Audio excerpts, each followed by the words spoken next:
I think we need teachers more than ever. We need teachers to be guiding students on how they're using this technology. But then at the same time, then we need to educate teachers on how to use this technology.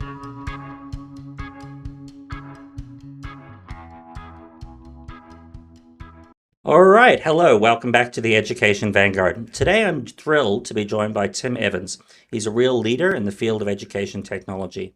Tim is currently the Learning Technologies and Data Coordinator at American School of Guangzhou, where he drives digital transformation and pedagogical innovation. Before joining ASIG, Tim spent a decade as an educator and leader in international schools, most notably Education Technology Coordinator at Stanford American here in Hong Kong. He's also an ADE and Google for Certified Education Trainer. Tim is a prolific content creator on social media, thought leader, as well as community builder. He convenes the EdTech GZ, the longest running free PD event in the GBA, probably in China, maybe the region, and also contributes to many other conferences and events, including 21st Century Learning conferences. So thanks for that, Tim. And welcome to the podcast this morning. It's just that I'm feeling old as you start adding years Not there. not as old as me, Tim. This is a bit of an aside, but I was taking my son to his new teacher orientation yesterday, right? Or new school orientation because he's changing schools mid-year. And I was looking around at like the principals and the counselors and all the people from the school there, and I thought, my career back at the same school, this is the school that I worked at, I was used to thinking about all these people, and they're kind of like mid 30s, 40s. It's like, those are older middle-aged people. And I was looking at them going, wait a minute, actually, I'm older than most of these people. So yeah, that happens. Time comes for us all.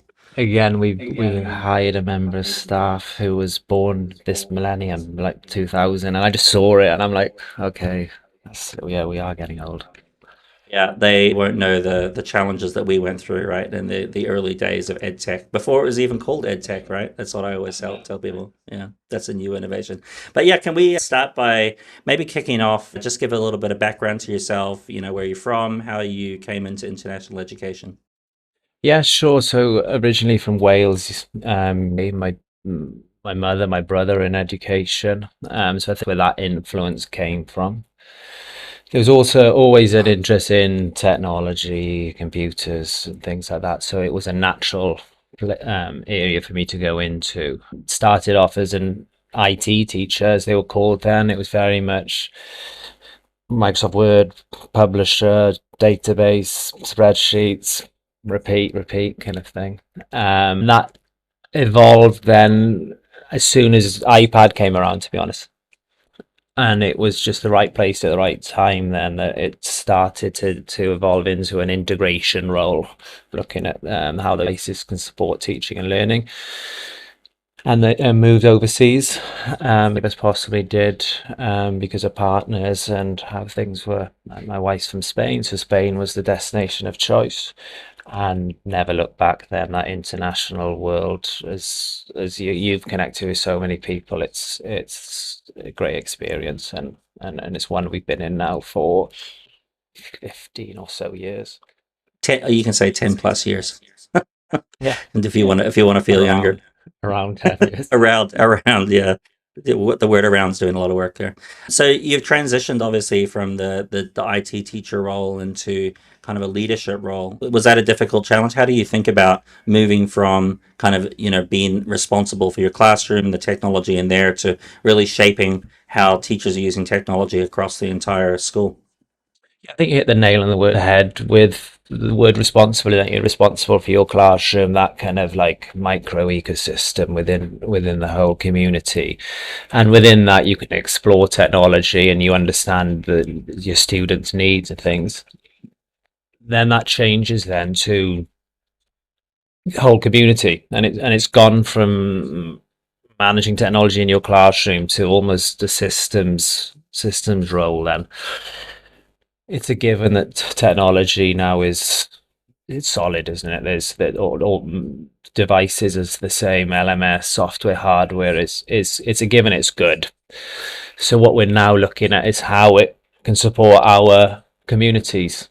It's there when it comes to curriculum, programs, graphical location in our experience here. So now it's more that looking at how we're going to adopt technology, and there's a lot of change making work. How innovation spreads. In a classroom, it's more the tech tool itself kind of thing. So it's almost now we're designing for adoption at a systems level then. And you have an interesting role at ASAG where you're the technology and data coordinator. I mean, that's not a common job title. I don't know other technology and data coordinators out there. Can you talk more about that? How does that role work and how do those two pieces come together? I remember seeing the role first and seeing the title, and I was drawn to it. I'm just similar to yourself. I was wondering, what does that actually look like? Um, I think it will become a role, and we're slightly biased here. I think a lot of schools are going to start looking at, because technology and data is there to support us. It needs to add value. It needs to help us guide and inform decisions. So there's a massive crossover there. Naturally, because of my tech integration lens, I've looked at data in a similar perspective. It needs to be readily accessible. We need to understand how to use it, how to analyze it. And at the time then, it needs to align and connect with our programs, with our curriculum. And before all that, it needs to align to our vision, our mission, what we're doing. So by default, I leaned into that tech integration mindset, but with data, and there's a definite in there, and the way that we use it. If it doesn't connect to what we're doing, faculty and teachers is going to engage. It doesn't add value. This is not what I need to be using because it's not supporting me in the classroom. In the same way as, we look at technology and all of that, we're data rich. Schools, everything around us has a piece of data connected to it. So we honor the testing, honor the data that we're gathering, and ensure that we're using it. And if we're not, question and challenge ourselves to why we're gathering that data. And in practice, like with the data role, how does that play itself out in practice? Are you building dashboards? Are you looking at collecting the data? Are you looking at more how people are using it, or is it kind of all of the above? All of the above. I mean, personally, I'm thinking the role of dashboards now. What with AI?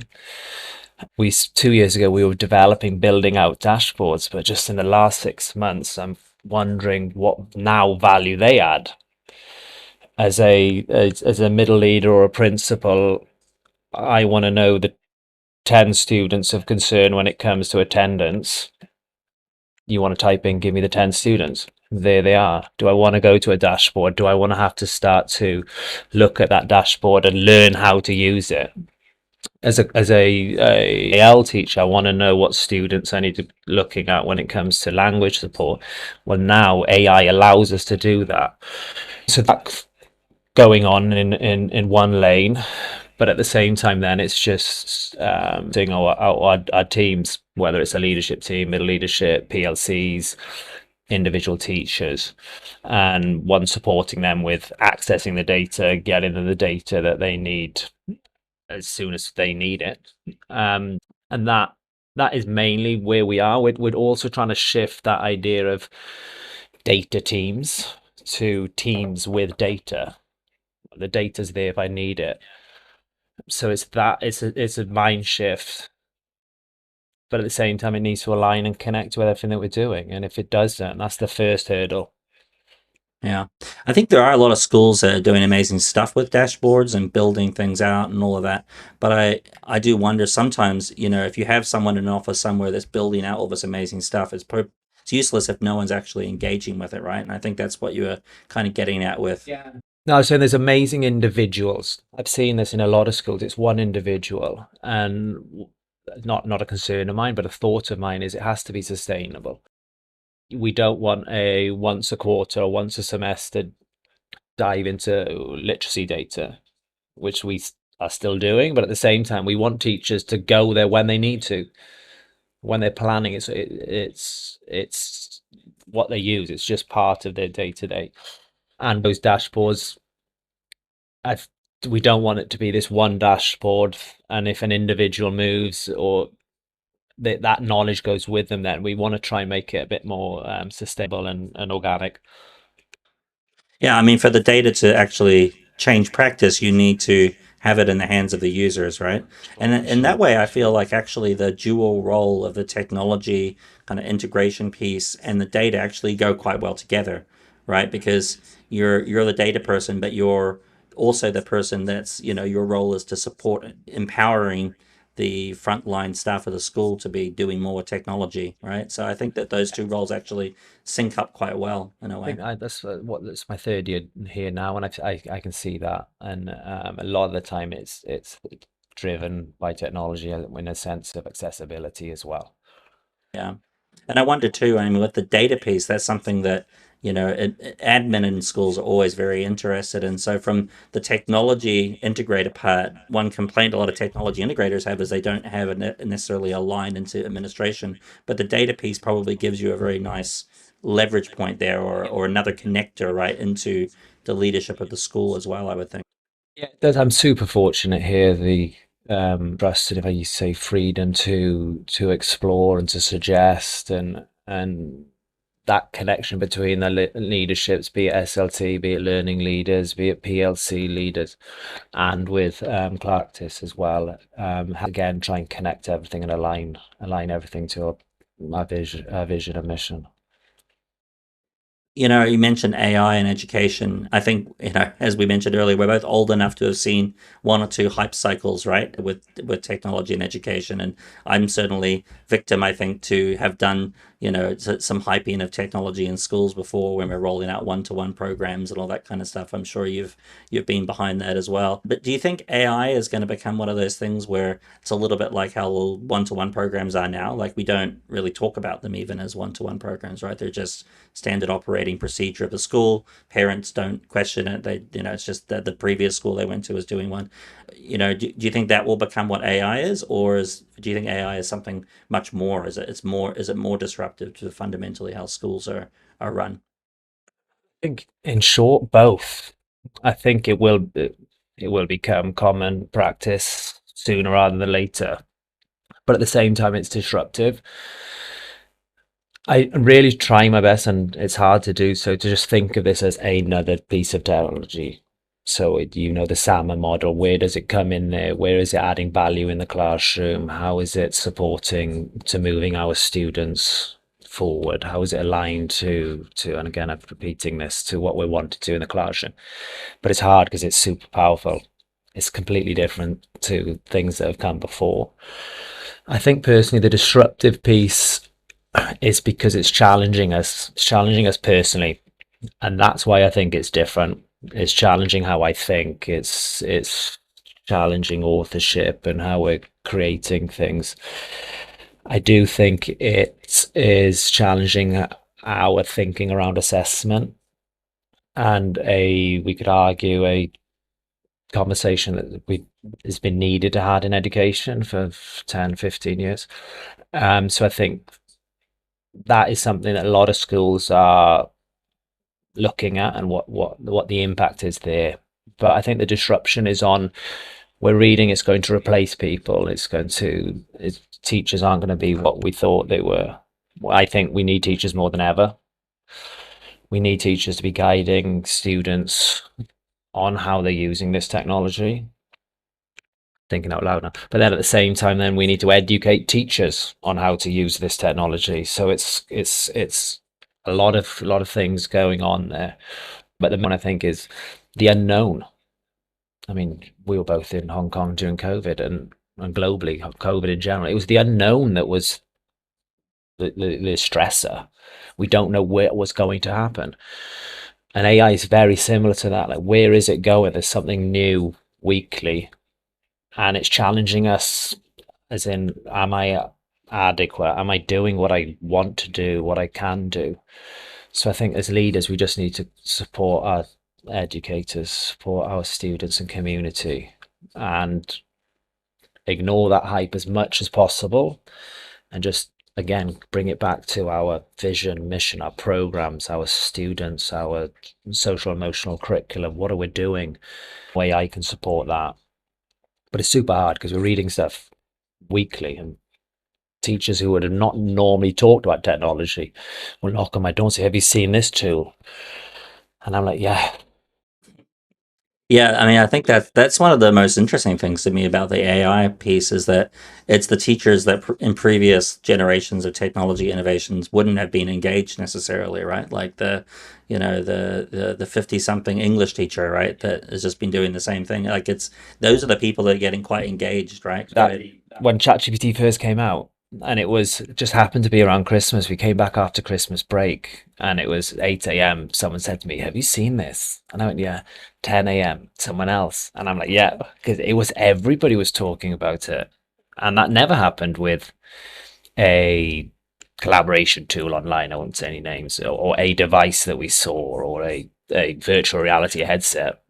But with this now, it crossed over from a EdTech to a social tool, tool everyone in society was talking about. Yeah, I mean, I have a theory. In a sense, I feel that the AI revolution, if that's what it is quite affirming actually to those of us in education technology, right? And what we've been saying all these years, and the best practices around you need change management systems in place, around thinking around like things like SAMA or TPAC. How do they help you think about it? If you have those kind of systems in place, actually pulling in AI in a way, I feel like and see if you agree. AI is actually potentially going to deliver from an education technology standpoint what we've been talking about all these years. Because if you go back to like rolling out laptops again, what were we saying? Right, we were saying it's going to individualize learning. It's going to move the teacher from the guide on the side to this, from the sage on the stage to the guide on the side, and all of that kind of stuff. Well, in a sense, that some of that happened, but maybe not as much as what we were promising back in like the 2000s. But I feel like with AI, actually, it is that maybe that leverage point to actually really get to, some of those kind of visionary things we've been talking about in education technology all these years. Yeah, and I think like as and we're both parents as well. And we've seen the struggles with social media, mobile phones, and we can argue and state that we didn't do a good enough job there in the classroom. And I think we've learned from that we need to do better with AI.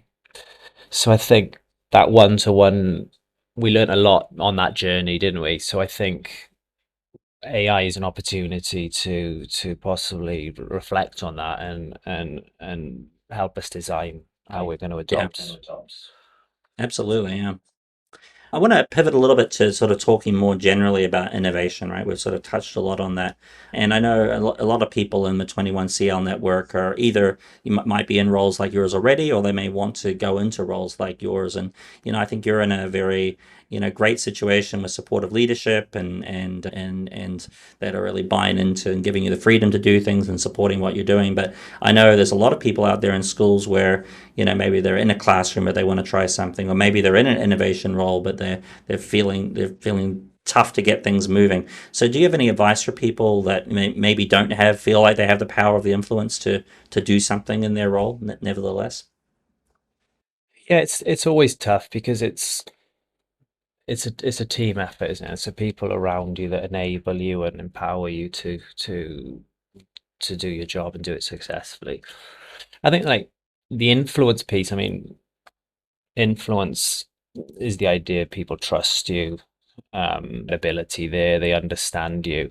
So the relationship piece is huge, isn't it? We need to understand each other, and then it's understand the systems then in the sense of our programs, our curriculum, what we're wanting to achieve. So I think that's the foundation. I mentioned right at the beginning, technology, I think now all LMSs are good. All devices are good, to use that word. If they fail, it's normally an issue with adoption and how we've designed adoption. Have we just thrown it out there? So I think that idea of getting to understand your communities, understand how things work, building that trust, building that credibility, then allows you more grace possibly to start to explore those technologies.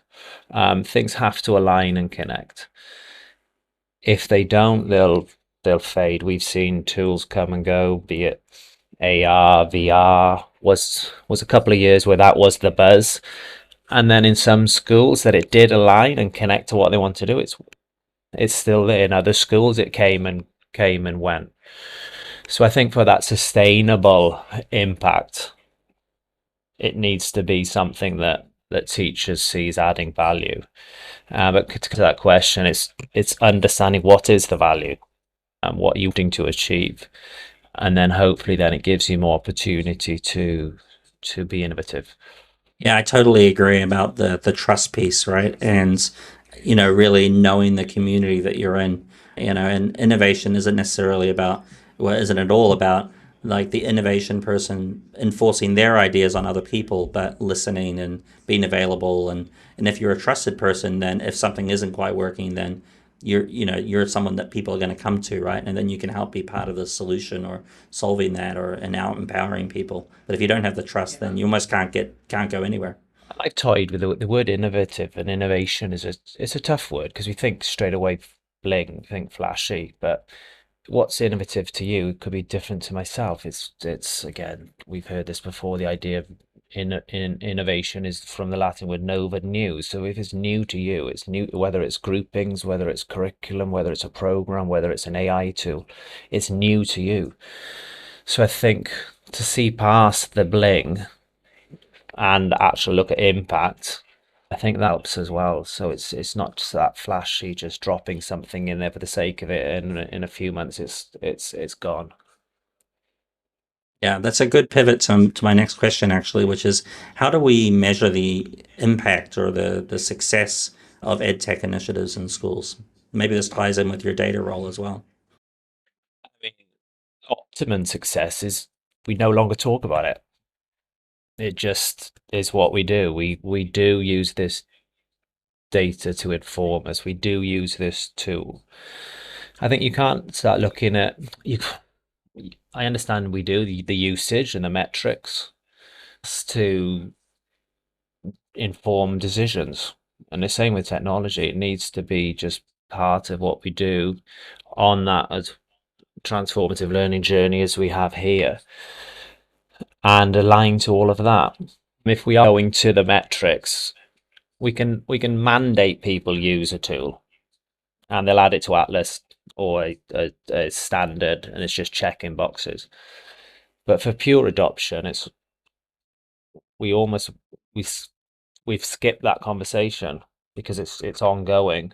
Teachers to be using the tool because they see that the value it's added, they're comfortable using it, not just the numbers. But then there is there then from possibly an academic piece or the climate and well-being piece to show that the school is moving forward. So those metrics are improving over just we have 100 users on this tool. Yeah, totally agree.